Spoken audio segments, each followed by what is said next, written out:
ഞീഴൂർ കാട്ടാമ്പാക്ക് കുടുംബാരോഗ്യ കേന്ദ്രത്തിലെ എല്ലാ സൗകര്യങ്ങളോടും കൂടിയ പുതിയ കെട്ടിടം നാഷണൽ ഹെൽത്ത് മിഷൻ പദ്ധതി പ്രകാരം കേന്ദ്ര ഗവൺമെന്റ് അനുവദിച്ച ഫണ്ട് ഉപയോഗിച്ച് നിർമ്മാണം പൂർത്തീകരിച്ചതും എന്നാൽ കേരള ഗവൺമെന്റിന്റെ ആർദ്രം പദ്ധതി പ്രകാരമാണ് പദ്ധതി നടപ്പിലാക്കുകയെന്ന് കാട്ടി നാടുനീളെ ഫ്ലെക്സ് വെച്ച് വിളംബരം ചെയ്യുകയും ഈ കെട്ടിടത്തിന്റെ ഉദ്ഘാടന ബോർഡുകളിൽ കേന്ദ്രത്തിന്റെ യാതൊരുവിധ ആലേഖനങ്ങളും ഇല്ലാത്തതിൽ പ്രതിഷേധിച്ചുകൊണ്ട് ബി.ജെ.പി. ഞീഴൂർ പഞ്ചായത്ത് കമ്മിറ്റി പ്രതിഷേധം നടത്തി.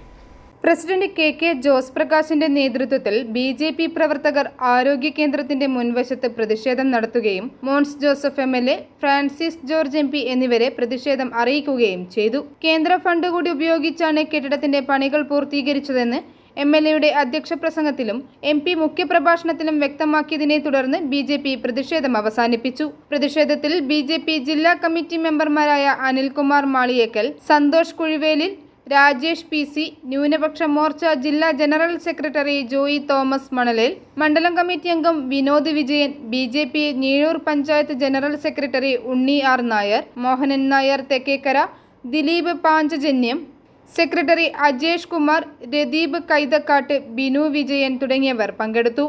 ഐ4 ന്യൂസ്, ഏറ്റുമാനൂർ.